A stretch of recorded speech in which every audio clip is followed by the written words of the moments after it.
తెలంగాణకు వాతావరణ శాఖ వెదర్ అలర్ట్ జారీ చేసింది. ఇవాళ పలు జిల్లాల్లో మోస్తరు నుంచి భారీ వర్షాలు కురుస్తాయని తెలిపింది. ఇక ఈ మేరకు పలు జిల్లాలకు ఎల్లో అలర్ట్ జారీ చేసింది. అటు రుతుపవన ద్రోణి ప్రస్తుతం బికనీర్, ఢిల్లీ, లక్నో, పాట్నా మీదుగా మణిపూర్ వైపు కొనసాగుతూ సముద్ర మట్టానికి 0.9 కిలోమీటర్ల ఎత్తు వరకు విస్తరించి ఉంది. ఇక కర్ణాటక నుంచి కేరళ, తమిళనాడు మీదుగా కొమెరిన్ వరకు విస్తరించిన ద్రోణి బలహీనపడింది. దీని ప్రభావంతో రాబోయే 3 రోజుల పాటు రాష్ట్రంలో తేలికపాటి నుంచి మోస్తరు వర్షాలు కురుస్తాయని వాతావరణ శాఖ అధికారులు తెలిపారు.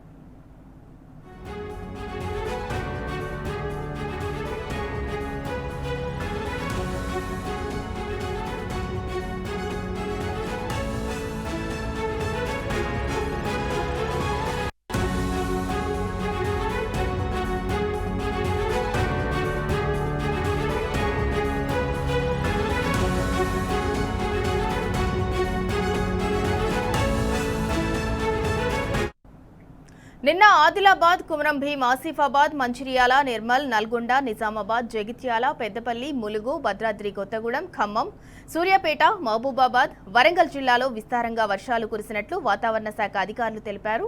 గడిచిన 24 గంటల్లో కామారెడ్డి మండలంలో 18 సెంటీమీటర్ల అత్యధిక వర్షపాతం నమోదైంది.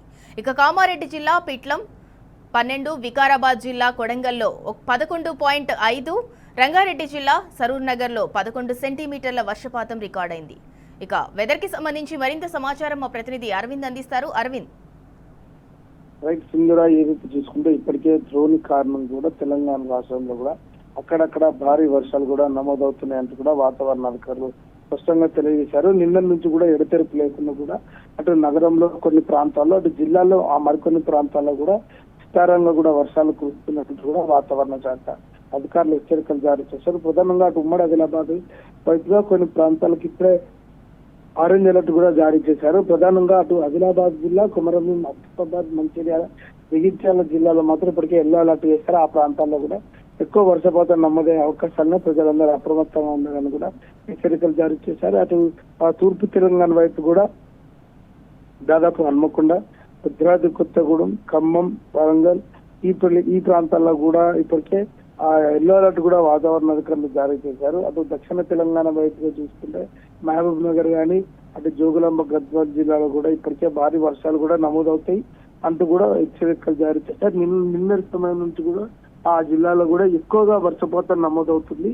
ప్రజలందరూ అప్రమత్తంగా ఉండాలి జిల్లా వాసులంతా కూడా అని ఇప్పటికే వాతావరణ శాఖ అధికారులు తెలియజేశారు. ప్రధానంగా సముద్ర మట్టం వద్ద ఉన్న ఆ రుతుపవన ద్రోణి ప్రస్తుతం బికనూర్, ఢిల్లీ, లక్నో, పాట్నా మీదుగా మణిపూర్ వైపు కొనసాగుతుంది. సముద్ర మట్టానికి 0.9 కిలోమీటర్ల ఎత్తున కూడా కొనసాగుతుంది. దీనివల్ల కూడా ఉత్తర కర్ణాటక నుండి దక్షిణ కర్ణాటక, కేరళ, తమిళనాడు మీదుగా కొమరిన్ ప్రాంతం వరకు సముద్ర మట్టానికి 5.8 కిలోమీటర్ల ఎత్తులో ఉన్న ద్రోణి బలహీనపడింది. సో దీని కారణంగా కూడా అటు తెలంగాణ రాష్ట్రం కావచ్చు, అటు ఆంధ్రప్రదేశ్ లో కూడా అక్కడక్కడ భారీ వర్షాలు కూడా స్టోర్ చేసుకునే అవకాశాలు ఉన్నాయి. ప్రధానంగా ఏదైతే ఈదురుగాలులు కూడా గంటకు 40 నుంచి 50 కిలోమీటర్ల వేగంతో కూడా ఈదురుగాలు ఎక్కువగా వీచే అవకాశాలు ఉన్నాయి. దానివల్ల కూడా ఎక్కువ ఆ చెట్ల కింద ఉండొద్దు అంటూ కూడా వాతావరణ అధికారులు హెచ్చరికలు జారీ చేస్తున్నారు.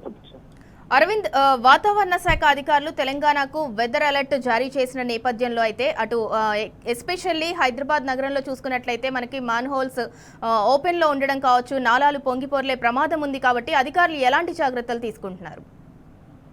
ఏదైతే అదే గతంలో కూడా ఎప్పుడైనా కూడా హైదరాబాద్ కు భారీ వర్షం సూచన ఉందని వాతావరణ శాఖ అధికారులు చెప్పినా గానీ వాతావరణ అధికారులు తూతు మంత్రంగానే వివరిస్తారు. నిన్న కూడా అదే పరిస్థితి అయింది అనుకోవచ్చు. పూర్తిగా ఎక్కడ కూడా మ్యాన్ హోల్స్ ఓపెన్ చేయడం కానీ, ఆ సిల్క్ తీయకపోవడం కానీ, అక్కడ భారీ లోతట్టు ప్రాంతాల్లో నీరు చేయడం కానీ, ట్రాఫిక్ డైవర్షన్ లేకపోవడం కానీ, పోలీసులు గంటల తరబడి కూడా వాహనాలను ట్రాఫిక్ జామ్ లో ఉంచడం కానీ, అట్లా అనేకమైన సమస్యలు కూడా తలెత్తాయి. నిన్న కూడా సేమ్ ఇదే పరిస్థితి హైదరాబాద్ లో కూడా మళ్ళీ కనిపిస్తుంది. ఎక్కువ మ్యాన్ హోల్స్ ఓపెన్ చేయడం కానీ, లోతట్టు ప్రాంతాల్లో కూడా వాహనాలకు అనుమతి ఇవ్వడం కానీ, ఆ లోతట్టు ప్రాంతాల ప్రజలను అప్రమత్తం చేయకపోవడం కానీ, ఇలాంటి అనేక సమస్యలు కూడా ఉన్నాయి. కానీ ఈసారి కూడా తూతు మంత్రంగానే వివరించింది. అటు హైడ్రా పనితీరు కూడా పూర్తిగా విఫలమైపోయింది. అటు డిజాస్టర్ మేనేజ్మెంట్ పనితీరు కూడా పూర్తిగా విఫలమైపోయింది. ఓవరాల్ గా హైదరాబాద్ నగరంలో పడ్డ వర్షానికి మాత్రం ప్రభుత్వం ప్రజలకు అవగాహన కల్పించలేకపోయిందంటూ కూడా ఇప్పటికే తీవ్రంగా మండిపడుతున్నారు. అరవింద్, ఎస్పెషల్లీ చూసుకున్నట్లయితే అంటే ఇప్పుడు సమ్మర్ లో చేయాల్సిన రోడ్డు మరమ్మతు పనులు కావచ్చు, నాలాల మరమ్మతుల పనులు కావచ్చు, అవన్నీ కూడా మాన్సూన్ కి షిఫ్ట్ అయ్యాయి. మాన్సూన్ లో ఆ పనులని ప్రారంభించారు, మరి అవన్నీ కూడా పెండింగ్ లో ఉన్నాయి. ఇన్ కేస్ ఒకవేళ వర్షాలు 2-3 రోజులు కంటిన్యూగా పడినట్లయితే అంటే అక్కడ అట్లీస్ట్ సైన్ బోర్డ్స్ కానీ హెచ్చరిక బోర్డ్స్ కానీ ఏమైనా పెట్టారా అధికారులు? ఇలాంటి కూడా అట్లాంటి బోర్డ్స్ ఏం పెట్టలేదు. మరో విధంగా చూసుకుంటే ఎప్పుడైతే వాతావరణ శాఖ ఒక 2 రోజుల నుండి ప్రభుత్వానికి అటు ప్రజలకి చెప్తుందన్నట్టు, దాదాపుగా తెలంగాణ రాష్ట్రంలో రాగల 3 రోజుల పాటు కూడా వర్షాలు ఉంటాయి, భారీ వర్షాలు ఉంటాయి అంటూ కూడా చెప్తుంది. కానీ అటు అధికారులు ఒక్కటి కూడా పట్టించుకోకుండా నామమాత్రంగా వర్షం పడ్డప్పుడు చూద్దాంలే చేద్దాంలే అనే విధంగా కూడా వాళ్ళ వ్యవహార శైలి కూడా అదే విధంగా ఉంటుంది. కానీ భారీ వర్షాల నేపథ్యంలో కూడా హైదరాబాద్ మాత్రం గంటల తరబడి అతలాకుతలం అవుతుంది. ఒక దిక్కు ట్రాఫిక్ ఉంటుంది, మరొక వైపు హెవీగా ఫ్లో ఉంటుంది, వాటర్ ఫ్లో, లోతట్టు ప్రాంతాల్లో నీరు చేరుతాయి. దీని కారణంగా కూడా అనేక మంది కూడా ఇబ్బంది పడే అవకాశాలు కూడా ఎక్కువగా ఉంటాయి. కానీ అధికారులు వెంటనే ఇలాంటివి పట్టించుకొని ట్రాఫిక్ డైవర్షన్ చేసి ప్రజలందరికీ ఎప్పటికప్పుడు అవగాహన కల్పించాలి.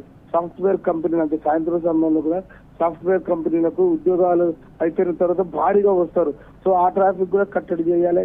ఈ వర్షానికి ఎక్కువ సమయం కూడా లైన్ లో నిల్చుంటారు, వాళ్ళని కూడా కట్టడి చేయాలంటే ముందస్తుగా అవగాహన కల్పించాలంటూ కూడా వాళ్ళు అందరూ డిమాండ్ చేస్తున్నారు.